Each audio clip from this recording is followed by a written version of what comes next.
Dalam video ini, gue bakalan bongkar 3 rahasia yang orang kaya itu sembunyiin dari lu. Orang kaya di luar sana yang membangun kekayaan itu berbeda. Mereka itu punya cara-cara, punya trik-trik, punya teknik rahasia yang kalian di luar sana itu nggak tahu gimana. Gue pun juga baru tahu tentang rahasia-rahasia ini 1-2 tahun belakang. Ketika gue bener-bener kenal, ya gue bener-bener ngobrol sama orang-orang yang punya duit T di sebelah namanya. Gue baru nyadar, oh ternyata ini loh hal-hal yang mereka itu sembunyiin dari kita. Ternyata ini loh mindset-mindset yang mereka itu terapin yang berbeda dengan orang-orang yang miskin. Makanya dalam video ini gue pengen bahas buat kalian. Jadi langsung aja kita masuk ke rahasia yang pertama. Yang pertama itu wealth atau kekayaan itu nggak pernah dibangun secara linear. Kekayaan itu dibangun secara eksponensial. Maksudnya kayak gimana? Ini chart yang kalian lihat sekarang sebelah sini, ini adalah kekayaan bersih dari Elon Musk. Ya, jadi fun fact. Elon Musk ini udah bekerja dari tahun 1995. Ya, pada saat itu dia umur 24. Umur 24 ini dia sangat talented, dia pinter, dia berhasil mendapatkan yang namanya itu 22 juta dolar. Dia pas itu ngebangun software, ya, dan dia jual. Dan dia pas itu, ya, ngebangun yang namanya itu perusahaan, ya, sistem pembayaran yang namanya itu PayPal. PayPal ini dia jual, ya, ke perusahaan namanya itu eBay, ya, sebesar 175 juta dolar. Ya, ini kurang lebih di tahun 2000-an, kurang lebih. Uang 175 juta dolar ini sama Elon Musk itu dipakai buat bangun yang kita tahu sekarang, yaitu SpaceX.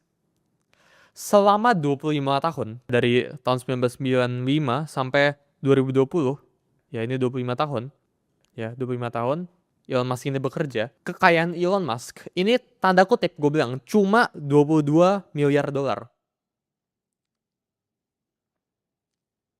Tapi sekarang kalau kalian Google, ya Elon Musk itu kekayaannya 1,23 triliun dolar. Ini dari selisihnya, ini hampir beda 50 kali lipat. Elon Musk itu mendapatkan 95% kekayaan dia 1-5 tahun belakang doang. Jadi selama Elon Musk bekerja, kita ngomong 30 tahun nih. Ini gue bakalan contohnya gambarin ke kalian di sebelah sini. Jadi selama Elon Musk ini bekerja, ya dari pas awal pertama 1995 sampai 2026 sekarang gitu kan. Elon Musk ini mendapatkan, ya, bekerja sangat keras ya selama 25 tahun pertama, ya. Tapi 25 tahun pertamanya ini cuma menghasilkan 5% dari kekayaan yang Elon Musk ini punya sekarang, which is ya ini 22 juta dolar. Sedangkan sisanya 95%-nya, ya, dari kekayaan Elon Musk ini didapatkan cuma dalam kurun waktu 5 tahun, dari 2020 sampai 2026 sekarang. Jadi 1 triliun dolar itu dihasilkan dalam kurun waktu 5 tahun. Tapi selama 25 tahun ini Elon Musk kerja 100 jam setiap hari gitu kan. Ini cuma dapat 22,22 miliar dolar. Dan ini bukan cuma tentang Elon Musk doang. Ya, ini menurut gua adalah data yang nggak semua orang tahu. Nah, 99% dari kalian yang nonton sekarang pasti memikir, atau orang di luar sana itu berpikir kalau kekayaan itu dibangunnya seperti ini. Jadi, orang itu menganggap kekayaan itu dibangun secara linear.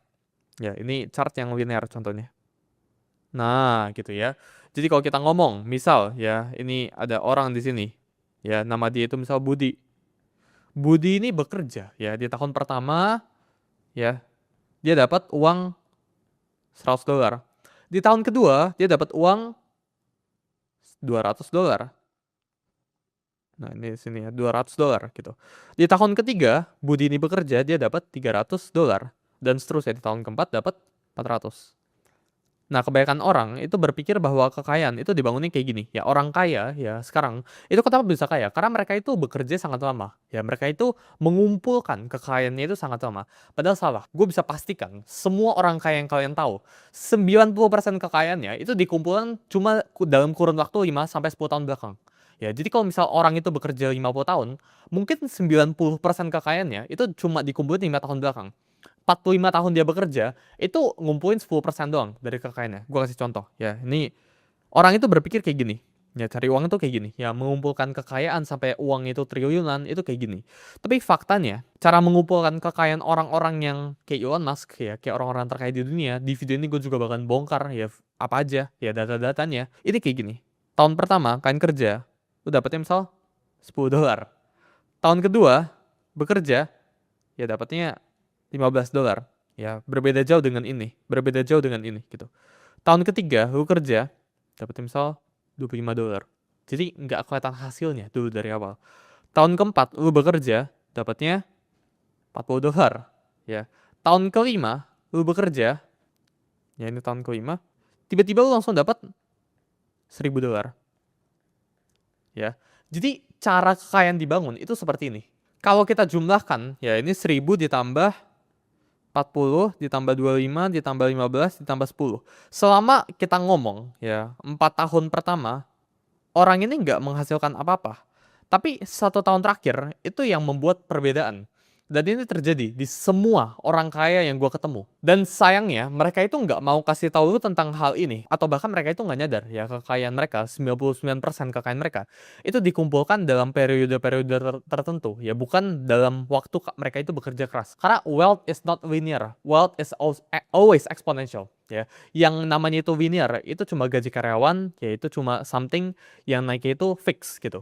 Tapi ketika kita ngomong persenan, ketika kita ngomong yang nama itu exponential growth-nya, kekayaan yang abadi itu dibangun seperti ini, bukan seperti linear.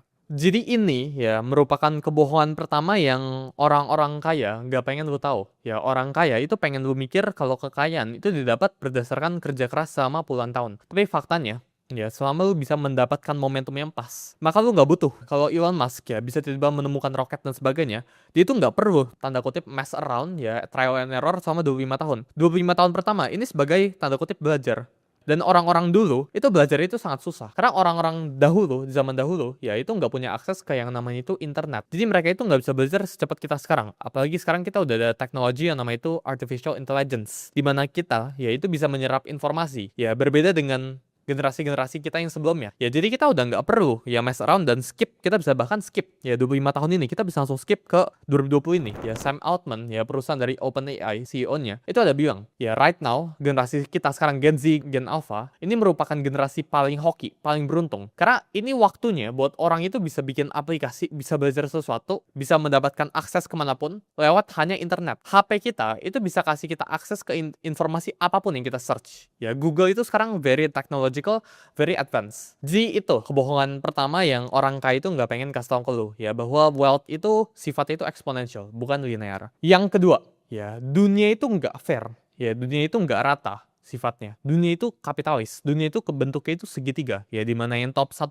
ini nguasain sepertiga kekayaan dari dunia ini, dimana hanya segelintir orang yang nguasain. Jadi nggak pernah tuh fair. Ya lu jangan anggap misal di Indonesia ini contohnya ada 200 juta penduduk, semuanya itu dapat 4 juta, 4 juta, nggak kayak gitu kan. Ini ada yang dapatnya cuma 2 juta, 1 juta, ada yang dapatnya 500.000, tapi di atas sana ada orang yang dapatnya triliunan, multi-triliunan dolar bahkan. Ini gue bakal tunjukin ke kalian sebuah data, ya ini piramida kekayaan dunia. Ini data yang menurut gue sangat-sangat absurd. Ini bayangkan ya, ada sebuah pizza, gue gambar pizza ya sebelah sini ya. Ini ada misal 10 loyang pizza. Ya 1, 2, 3, 4, 5, 6, 7, 8, 9, 10. Anggap ini 10 pizza. Sekarang, tiba-tiba dari 10 orang yang mau makan pizza ini anggap ada 10 ya.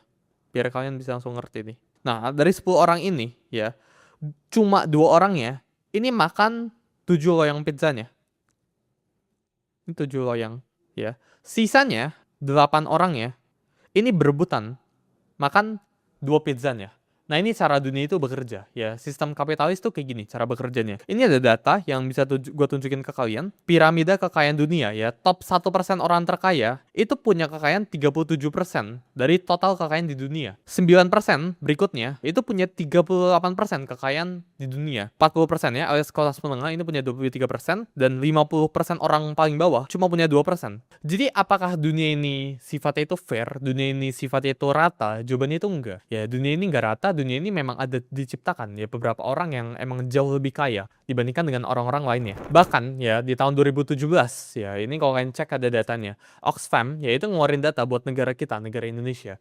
Dimana 4 orang terkaya di Indonesia itu kalau kalian jumlahkan wealth-nya dibandingkan dengan 100 juta penduduk termiskin di Indonesia, itu tetap lebih menang orang yang paling kaya, 4 orang yang paling kaya ini. Jadi 4 dilawan 100 juta orang. Ini kalian bisa bayangin angkanya itu berapa. Jadi ketika kalian udah tahu data seperti ini, ya ini menurut gua salah satu rahasia yang dimana wealth orang-orang terkaya itu nggak pengen kalian tahu tentang data ini. Karena ketika orang-orang yang berkekurangan atau orang yang miskin gitu ya, yang bisa melihat data ini gitu kan, mereka itu bakal muncul envy ya, dan pemberontakan itu bakal muncul. Tapi dalam video ini, gua sebagai orang yang udah pernah dengar dari luar sana gitu kan, gue pengen bongkar kekayaan datanya ini. Dan yang namanya itu rata-rata itu berbohong. Kekayaan itu bukan kayak tinggi badan atau IQ. Jadi kalau misal gue gambarin ke lo, tinggi badan atau IQ itu bisa di rata-rata gitu ya. Tapi yang namanya itu kekayaan itu nggak bisa. Misal ya di sini ada gerobak, gue gambar gerobak ya. Nah ini anggap gerobak ya sebelah sini ya. Terus di sebelah sini ada meja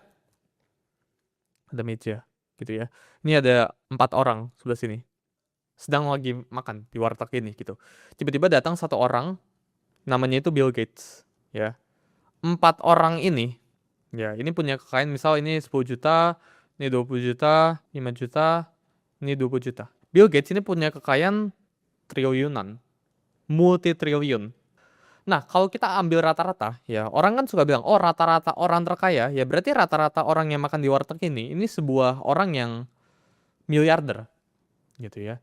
Ini rata-rata itu scam. Kenapa? Karena ya kalau lu bagi ya 1 triliun dibagi 5 itu jadi miliaran. Semua orang di sini ya, semua orang yang makan di warteg ini miliarder gitu. Tapi kenyataannya ini sangat concentrated di mana 4 orang yang sebelah sini ya, ini bahkan nggak punya duit miliaran. Tapi satu orang ini yang punya duit triliunan, giran dibagi dengan banyak hal, langsung semua orang tiba-tiba jadi miliarder rata-ratanya. Jadi kalau ada orang dari luar observasi ke warteg ini, terus saya bilang menggunakan data rata-rata di warteg ini, rata-rata orang yang makan itu orang miliarder gitu. Makanya kenapa? Ya, rata-rata itu merupakan scam ya terbesar. Jadi ketika lu baca sebuah data yang bilang wealth average itu berapa dan sebagainya, itu merupakan scam. Lu langsung harus skip. Rahasia yang ketiga. Nah ini yang baik banget orang yang sebenarnya udah denger tapi orang itu nggak bener-bener mengerti, yaitu orang kaya itu paham yang nama itu 80-20 rule. Ada yang nama itu prinsip Pareto. Pareto Principle. Dimana ini prinsip kalau misal kalian pernah dengar namanya itu 80-20. Jadi di tahun 1896 ada orang namanya Vilfredo Pareto. Dia ceritanya lagi ngurusin kebun dia. Nah si Pareto ini ya, dia itu nyadar ya kalau 20% kebun itu menghasilkan 80% dari panen yang dia punya sekarang. Jadi kalau kita bandingkan ya 80% dari kebun dia itu menghasilkan 20%-nya doang. Jadi yang sebenarnya matters itu cuma yang 20%, itu cuma yang bagian sebelah sini. Yang 80% itu nggak matters. Ya terusnya si Pareto ini ya dia iseng-iseng ngecek dan ternyata datanya itu nunjukin kalau 20% orang itu nguasain 80% kurang lebih tanah pada saat itu. Dan ini di negara Italia. Ini di mana sistem kapitalis itu bekerja. Dan ini 80-20 rule, ya ini bekerja di semuanya. Tapi orang-orang di luar sana itu nggak tahu tentang peraturan ini. Atau sekilas cuma pernah denger aja. Jadi 20% dari effort kalian itu sebenarnya menghasilkan 80% dari kerjaan kalian. Orang-orang di luar sana ya itu sering menganggap, oh kalau gue bekerja lebih keras gitu kan, gue akan mendapatkan hasil yang lebih banyak. Tapi faktanya, kalau kita ngomong dari 365 hari, ini palingan kita ngomong cuma 20% itu yang sebenarnya itu bener-bener menghasilkan 80% dari outputnya yang kalian itu hasilkan di dunia ini. Contohnya, lu setiap hari melakukan trading Bitcoin gitu kan, lu analisa saham atau Bitcoin gitu kan. Yang namanya itu saham atau Bitcoin itu ada yang namanya itu sideways, ada yang namanya itu trending gitu. Sideways itu dia nggak kemana-mana gitu kan, trending itu dia bergerak, sideways itu dia ke kemana-mana, trending bergerak gitu. Yang gua tandakan sebelah sini merah, ini kurang lebih 20%-nya. Ini juga kurang lebih 20%-nya. Ini juga kurang lebih 20% ya. Yang sebenarnya itu kita cari. Jadi kita mencari ini. Ini 80% hasilnya. Ini juga 80% hasilnya. Ini juga 80% hasilnya. Ya. Jadi jangan ketukar. Ya, ketika kalian itu bekerja, ya orang kaya itu punya mindset seperti ini. Ya, di mana mereka itu sebenarnya nggak perlu kerja capek-capek. Karena mereka sadar konsep 80-20 rule ini. Di mana 20% effort mereka itu akan menghasilkan 80% hasil kerja dia. Karena yang namanya itu kekayaan, ya membangun kekayaan itu nggak pernah menyebar rata. Ya, dia itu selalu numpuk. Dan orang-orang tertentu itu akan selalu mendapatkan hasil yang lebih banyak. Jadi sampai jumpa di video selanjutnya.